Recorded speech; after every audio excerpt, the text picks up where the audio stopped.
Vamos a empezar con el Ayom Yom de hoy, que es un Ayom Yom también de aquellos que se puede decir emblemáticos por la enseñanza que tiene, que es básica de las enseñanzas del Baal Shem Tov, se puede decir. 3 de Elul. Dice así, quien quiera cree en la providencia divina, lo que en hebreo se dice Ashgaha Pratit, individual. Para que está entrando ahí Zvi. ¿Qué tal, Zvi? Escuchá Hola, que hola, perdón la hora. muy... No, por favor. Es muy importante esta Yom Yom, especialmente que somos acá presentes de distintos lados y, y después se suma más gente que lo escucha de distintos lados, incluso otros lados del mundo. Dice así la Yom Yom de hoy, 3 de Elul. Quien quiera creer en la Ashgaha Pratit, o sea, providencia divina individual, sabe que Hashem dispone los pasos del hombre. Así dice el Teilim en el capítulo 27, que esta alma en particular debe refinar y corregir algo específico en un lugar determinado. Aquello a ser refinado y corregido aguarda a aquella Neshama, aquella alma, durante centurias e incluso desde el momento mismo de la creación del mundo, a que venga y lo haga. También, o sea, que el lugar está durante decenas, centenas o milenios esperando que esta alma llegue a ese lugar y refine el lugar. También esta alma específica, desde el instante en que fuera emanada y creada, espera el momento de su descenso para refinar y corregir lo que le fuera asignado. Esto es un ida y vuelta. O sea que el hecho que uno, hay, podemos decir dos cosas generales, no se puede decir muchas cosas, pero dos generales. El hecho que uno viva en determinado lugar, llamémoslo en determinada ciudad, es porque su alma tiene una conexión con esa ciudad, con ese lugar del mundo. Después está más particular, está el barrio de la ciudad donde uno está, la calle donde uno está, el edificio donde uno está, el piso donde uno está, o el departamento donde uno toca estar, o la casa, cada uno lo que le toca, no podemos pensar, o a veces uno piensa, bueno, esta es mi elección, yo quise venir a vivir acá, está bien, pero lo que quisiste venir a vivir a determinado lugar es porque la Ashgaha Pratit, la supervisión divina, te llevó a ese lugar, porque ahí estaba tu misión en el mundo. Hashem quiso que vos estés ahí y no en otro lado. Eso es en forma general y en la vida cotidiana. Y después está lo que nos pasa a veces. A veces estamos yendo, queríamos ir a un lugar y terminamos yendo a otro. Estamos yendo por la ruta y se nos ocurrió, ya que estamos, voy a entrar acá, qué sé yo, digamos, si alguien es un viajante o está yendo de turismo y quería ir, qué sé yo, quería ir desde Buenos Aires a Bariloche, pero en la mitad pasó se equivocó de ruta y llegó a Mendoza. En vez de agarrar la ruta 5 y después agarrar ahí la ruta del desierto, agarró la 7 y llegó a Mendoza. Uno puede pensar, la cantidad de kilómetros que hice de más, porque ahora tengo que agarrar la ruta que va para abajo hasta llegar a Bariloche y de paso voy a pasar por Neuquén. Es un lío bárbaro, el tráfico y las horas. No, no, no es así. No te equivocaste. Tenías que estar en ese momento en Mendoza, después pasar por Neuquén, después pasar por los otros lugares. Este, esta es la supervisión divina. Normalmente cuando la gente del mundo, esto lo he dicho infinidad de veces, pero vale la pena repetirlo. cuando a alguien le pasa algo como lo que dije recién, lo primero que dice, o si anda por el camino y el auto se queda o se pincha una cubierta o lo que sea, lo primero que la gente atina a decir es una mala palabra. Y en realidad, si uno se pone a pensar, tiene que saber que por algo el auto se paró ahí en ese lugar. Algo había que hacer, indudablemente, algo había que hacer. Y cuando uno termina de hacer ese algo, se le va a solucionar. Solucionar se va a solucionar Besat Hashem, con la ayuda de Hashem. Pero ese algo que tiene que hacer, decir una brajá, un versículo, una tefilá, hacer un favor a alguien, de repente se encuentra con alguien en ese lugar donde uno está y lo ayuda en lo que sea, eso es la supervisión divina que nos está guiando. Y esto es una máxima, es una enseñanza que tenemos que tener en cuenta permanentemente, en cada momento de nuestras vidas. Pero no podemos dejar de pensar que estamos en los primeros días del mes de Elul. Y cuando hablamos del mes de Elul, ya estamos pensando en los Yamim Noraim, los días temerosos, que se refieren a Rosh Hashanah y Yom Kippur, que son los días de Rosh Hashanah, sabemos que es Yom Adin, el día del juicio, que Hashem va a evaluarnos cómo fue nuestra conducta a lo largo del año. Y Baruch Hashem, como hemos hablado los otros días, se nos da todo este mes de Elul, 29, 30 días, para que nos preparemos. Y el famoso ejemplo del rey en el campo, que es el rey se acerca a nosotros y nosotros podemos acercarnos a él con una sonrisa. Está todo, tenemos todo preparado, pero en la práctica, ¿a qué se refiere esto? ¿Qué es lo que podemos hacer en el mes de Elul? Y un tema que ya hemos hablado otras veces, pero es menester recordarlo y por ahí profundizar un poco más, es el tema de las culpas. Muchas veces cuando uno no está contento en el lugar donde está, y uno empieza a mirar alrededor y empieza a decir, bueno, por culpa de este, por la culpa del otro, es la esposa, o es el marido, o es el hijo, o es el padre, o la madre, o el tío, o el amigo, o el vecino, o el patrón, qué sé yo, el almacenero, o lo que sea.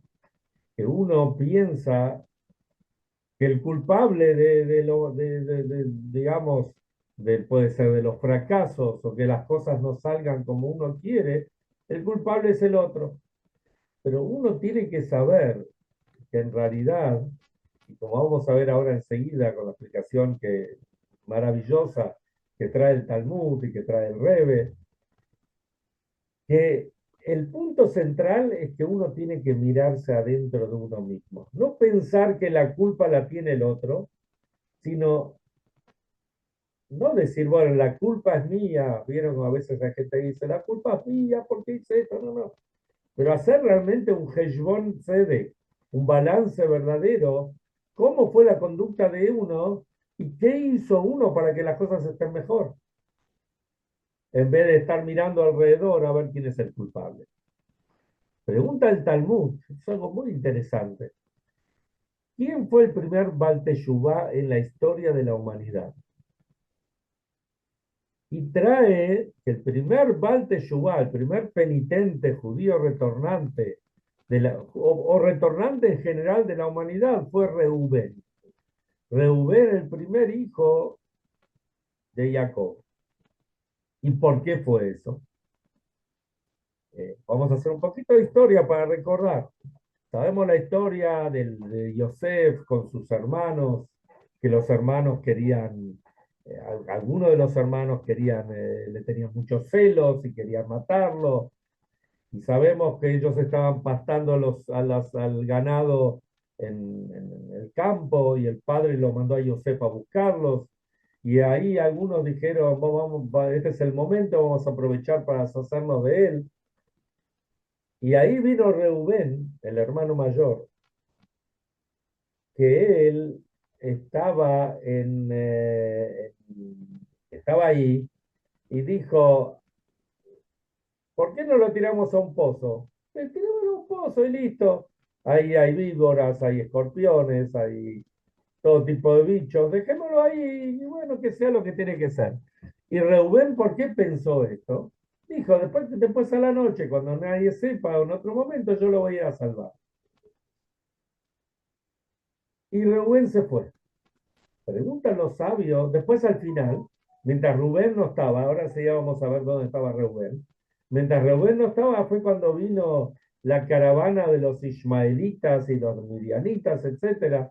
Y ahí Ehuda dijo, ¿qué ganamos nosotros matándolo, tirándolo al pozo? Vamos a venderlo como esclavo, de paso hacemos unos mangos, nos ganamos algo y nos sacamos a Yosef de encima. Y así realmente hicieron. Cuando Reubén vuelve a la noche, ahí rasgó su vestimenta porque dijo, listo, lo mataron a este. Reubén no sabía lo que había pasado.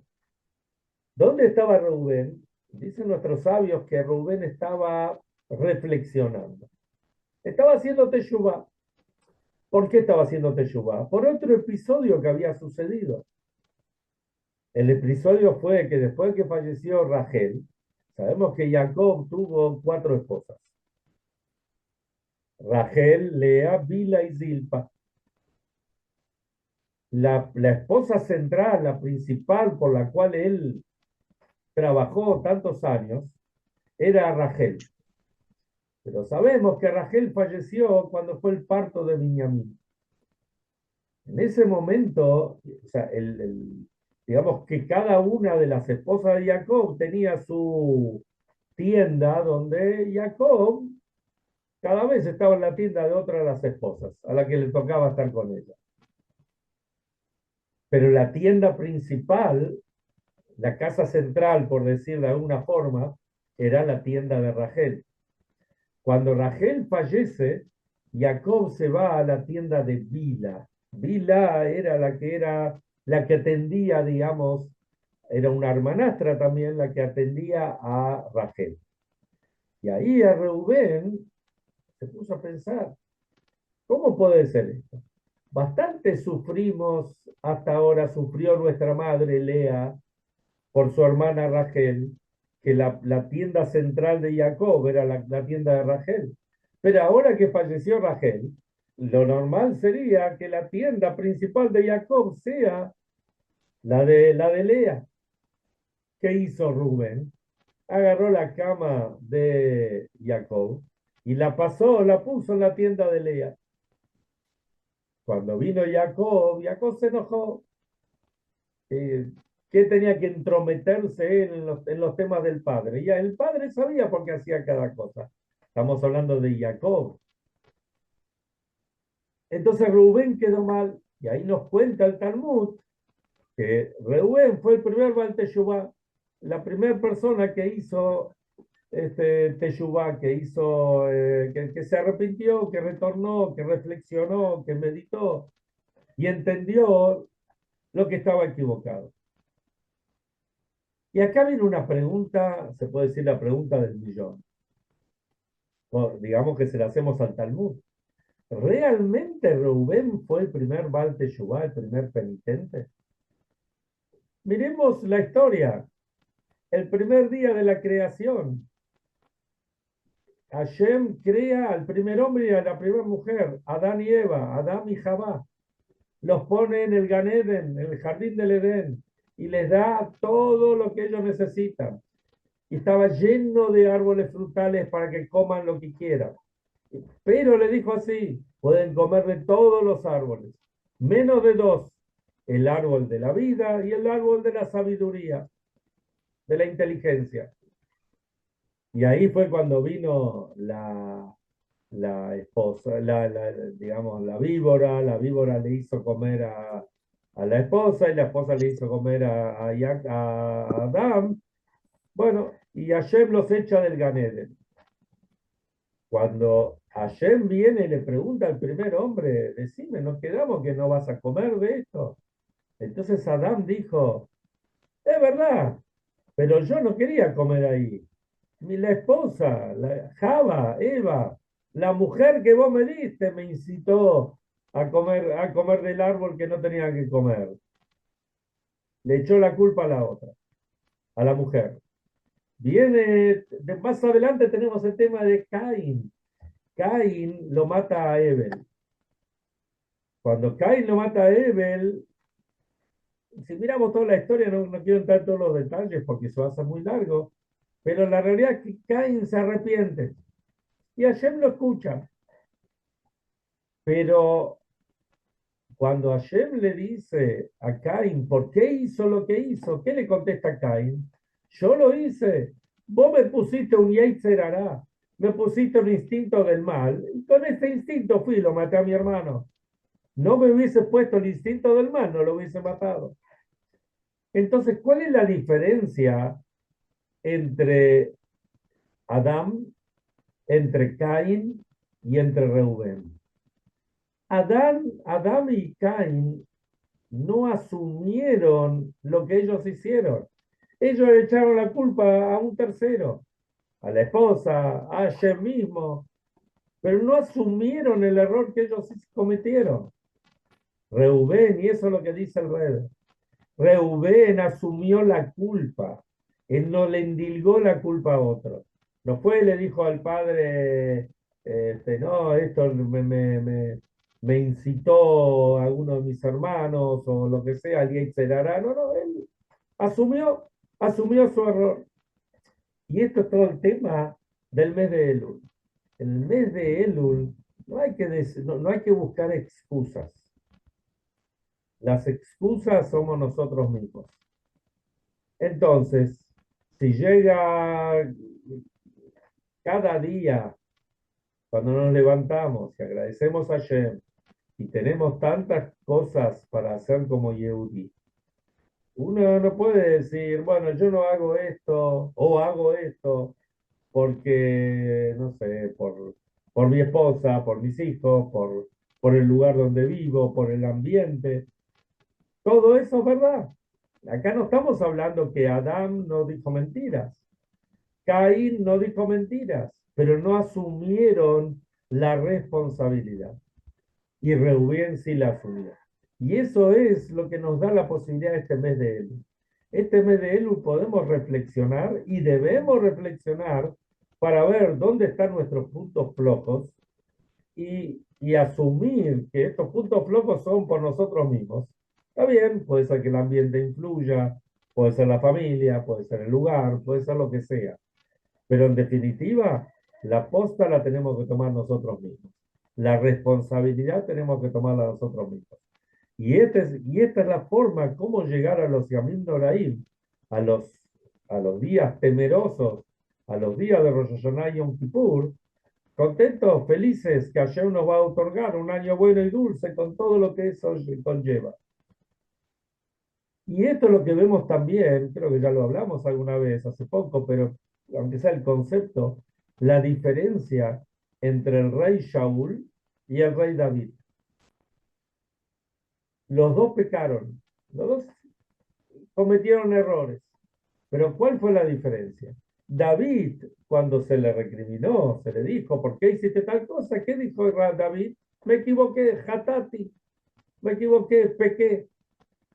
Asumió la culpa, asumió la responsabilidad y entendió que él se había equivocado. Shaul, cuando él tenía que matar al rey de Amalek y tenía que matar al ganado, entonces cuando Shmuel, el profeta, le pregunta, pero ¿por qué no lo mataste? ¿Por qué no mataste al ganado? Que no se podía traer como botín.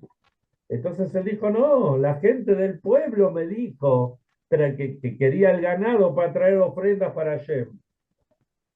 O sea, no asumió él la culpa. Él se la endilgó al pueblo, a la gente. Por eso de Shaul, el hijo de Shaul, que era Jonatán, Jonatán era el íntimo amigo de David, era un muchacho bárbaro.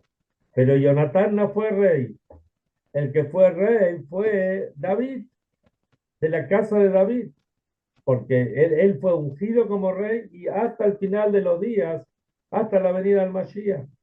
¿Por qué? Porque David asumió su culpa. Siempre traemos alguna historia de uno de los Hasidim contemporáneos que supimos conocer, que hay un montón de fotos de él, que es Reb Mendel Futterfass, que se sacrificó estando en Rusia para ayudar a los Yehudim. Cuando llegó ahí, o sea, una vez cuando lo encontraron, que había falsificado pasaportes, etcétera, para ayudar a otros Yehudim, entonces lo mandaron a Siberia. Cuando llegó a Siberia, entonces él estaba en hubo momento que estuvo en la cárcel. Cuando estaba en la cárcel, él vio que había todo tipo de personas, de personalidades, tipos pensantes, genios, inventores.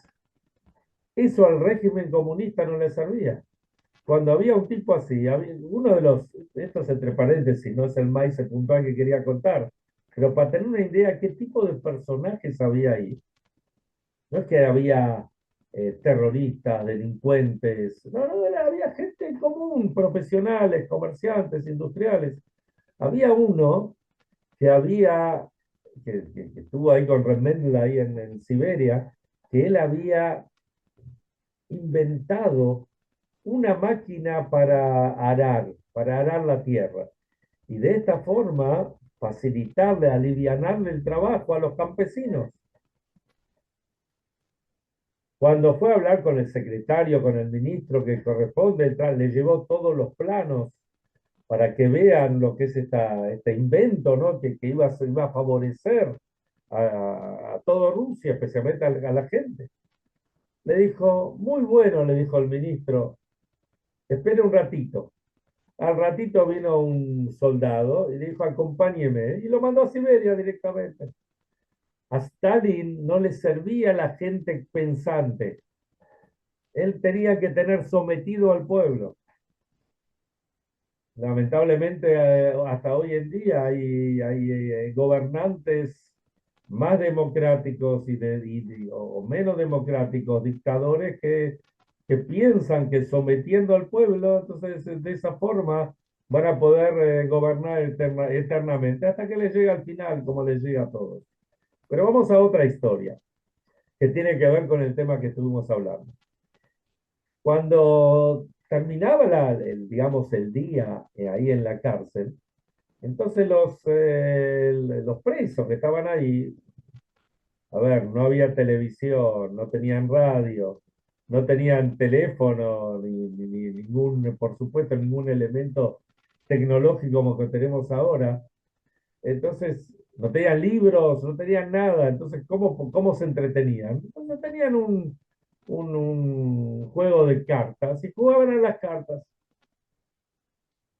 En determinado momento vino un carcelero, le dijo, bueno, ya no se juega, no se juega más. Pero ellos siguieron jugando. Entonces el carcelero se enojó y vino a quitarles el juego de cartas. El tipo las empezó a buscar por todos lados. Palpó a todos los presos, buscó abajo de todas las camas, que podía tener algún estante, algún armario. Buscó por todos lados y no encontró las camas, perdón, las cartas. El carcelero se fue furioso, enojado. Y en eso aparecieron las cartas. Y se pusieron a jugar de vuelta. Entonces realmente le preguntó, ¿cómo es esto? El tipo buscó por todos lados y no estaba. Escuchen esto, porque realmente de cada cosa que él hacía, aprendía algo puntual del hecho que había escuchado. ¿Qué se puede aprender de esto? Escuchen esto. Resulta que había uno de los que estaban ahí, era un punguista. ¿Saben lo que es un punguista? ¿No? Estos tipos que van en el colectivo por ahí y con los dedos son muy rápidos, expeditivos, le pueden robar algo a otra persona. Entonces había uno que era un gran punguista. Entonces, ¿qué hizo? Él tenía el mazo de cartas. Cuando entró el carcelero, agarró las cartas y sin que se dé cuenta se las puso en el bolsillo al carcelero. Claro, obvio, el carcelero buscó por todos lados, pero las cartas las tenía él. Entonces, obviamente no las iba a encontrar. Cuando el carcelero estaba saliendo, el tipo este, sin que se dé cuenta, se las volvió a sacar. O sea, las cartas las tenía él, pero él no lo sabía. Esa es la enseñanza para nosotros. Las cartas las tenemos nosotros para jugar, por supuesto, positivamente. No sé si habrá que jugar las cartas, pero lo que sea. O sea, nosotros tenemos la manija para poder, digamos, dirigir nuestra vida y para hacer lo que tenemos que hacer. Las cartas no las tienen otro, no hay que buscar la culpa en el otro. Hay que buscar dentro de uno mismo. Y si buscamos dentro de uno mismo, ahí sí podemos corregir todas aquellas cosas que requieren ser corregidas. Y ahí llegamos a Rosh Hashanah, ya inscritos y sellados para un año bueno y dulce, un año que tengamos antes del año, del nuevo año, tengamos najes de nuestros hijos, salud, parnasá, todo en Amén, abundancia. amén.